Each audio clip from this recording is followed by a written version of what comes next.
प्रधानमंत्री बहैसियत एग्जीक्यूटिव गैर जरूरी के लेजिस्लेचर के डोमेन में इंटरफेयर कर रहे हैं और हमारे संविधान में सेपरेशन ऑफ पावर्स हमारे संविधान के बेसिक स्ट्रक्चर का हिस्सा है। तो हमारा बोलना यह है कि प्रधानमंत्री इसका इनॉग्रेशन स्पीकर साहब ओम बिरला के जरिए कराए। प्रधानमंत्री बड़े नहीं है लोकसभा में, स्पीकर बड़ा है, लीडर ऑपोजिशन बड़ा नहीं होता है, इसीलिए तो लोकसभा का सेक्रेटेरिएट अलग है। ये कौन होते हैं लव जिहाद के कानून पे बनाने वाले? कैसे बनेंगे आप, कैसे प्रूफ करेंगे? आप होते कौन है? आप लव जिहाद के नाम पर जो महाराष्ट्र में आंदोलन चला वो पूरा आरएसएस और बीजेपी बैक था, उससे नफरत पैदा करने की कोशिश की गई और इसीलिए सुप्रीम कोर्ट में वो गया मामला। तो क्या आरएसएस नफरत फैला रहा है? क्या फूल बरसा है? आप देख रहे हैं देश लाइव, देश की आवाज। ये हमारी पार्टी ने ये फैसला लिया कि फाउंडेशन स्टोन नई पार्लियामेंट बिल्डिंग का प्रधानमंत्री डाला, फिर उसके बाद नेशनल इनॉग्रेशन किया। अभी तीसरा मौका है कि वो हमारा उनसे बोलना ये है कि स्पीकर कस्टोडियन होता है लोकसभा और प्राइम मिनिस्टर जो है वो एग्जीक्यूटिव का हिस्सा है, स्पीकर लेजिस्लेचर का हिस्सा है, जुडिशरी सीजीआई है। तो प्रधानमंत्री बहैसियत एग्जीक्यूटिव गैर जरूरी के लेजिस्लेचर के डोमेन में इंटरफेयर कर रहे हैं और हमारे संविधान में सेपरेशन ऑफ पावर्स हमारे संविधान के बेसिक स्ट्रक्चर का हिस्सा है। तो हमारा बोलना यह है कि प्रधानमंत्री इसका इनॉग्रेशन स्पीकर साहब ओम बिरला के जरिए कराए और उनको करने दे, और ऐसा करते हैं तो मैं पार्टी से शिरकत करेगी।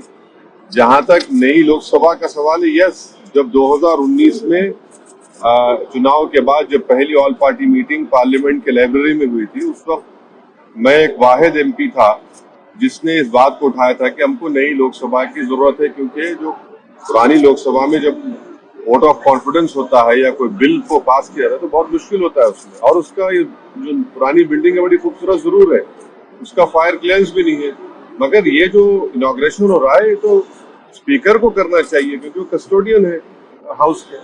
राजदंड को भी लेकर बातचीत की जा रही है। छोड़िए ना, ये तो सब चलते रहता है।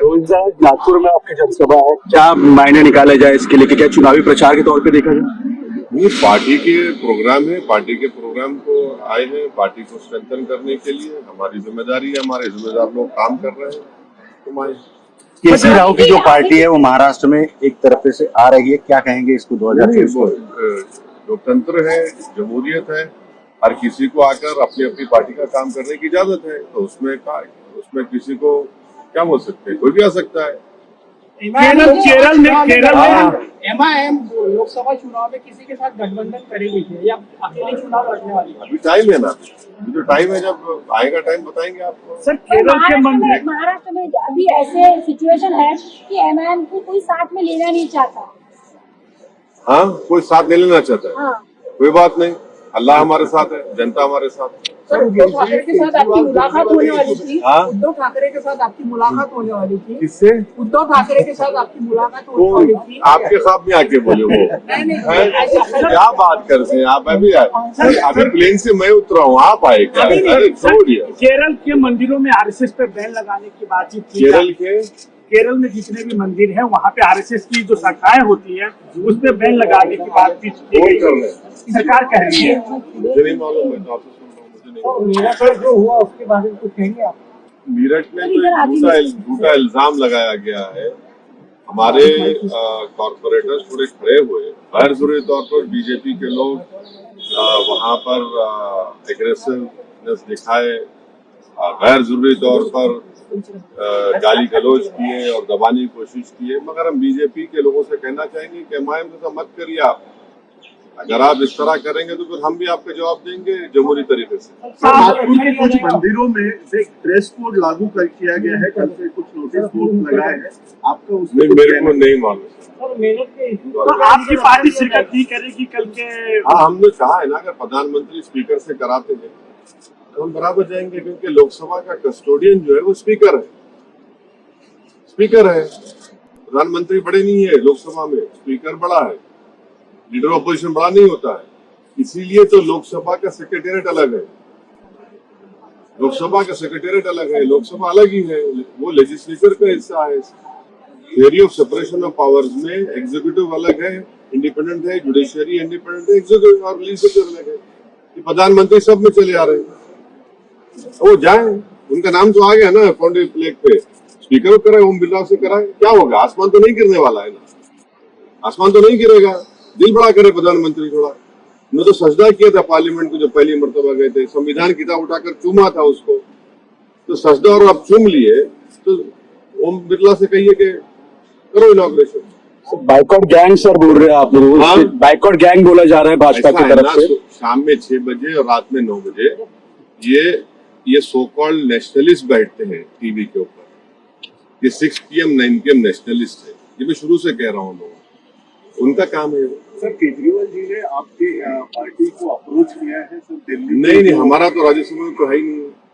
और अरविंद केजरीवाल को, उनकी पार्टी को जवाब देना चाहिए कि जब 370 हटाया गया था, जिसको मैंने पार्लियामेंट में खड़े होकर उसका अपोज किया था और उस पर कॉन्स्टिट्यूशनल ब्रीच कहा था, वो क्यों सपोर्ट किया 370 हटाने का? आज रो रहे हैं, आज रो रहे हैं। जब उनको ख्याल नहीं आया था कि किस तरह से एक स्टेट को यूनियन टेरिटरी बना दिया गया था, तो ये इनकी हमेशा से अरविंद केजरीवाल जो है सॉफ्ट हिंदुत्व नहीं बल्कि रियल हिंदुत्व को फॉलो करता है,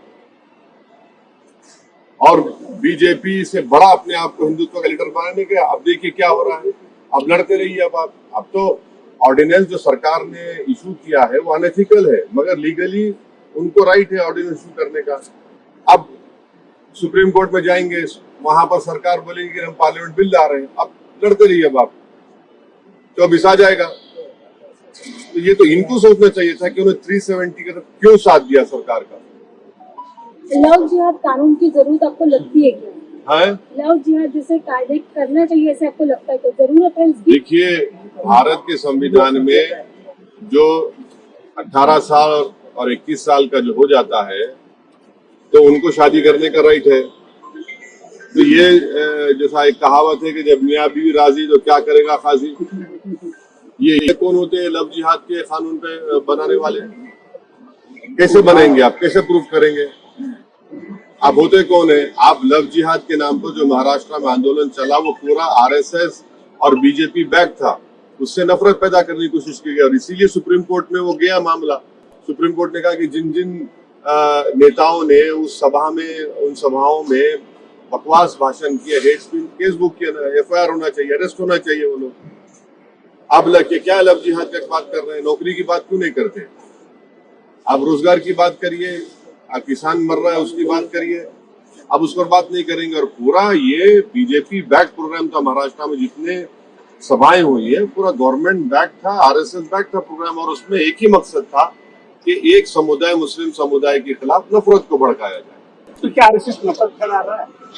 क्या फूल बरसा रहे हैं, फूल बरसा रहे हैं। उनका जो ओथ होता है वो ओथ क्या है बताइए? आप पढ़े होंगे ना, आप तो नागपुर के हैं, हम सुना पढ़े होंगे।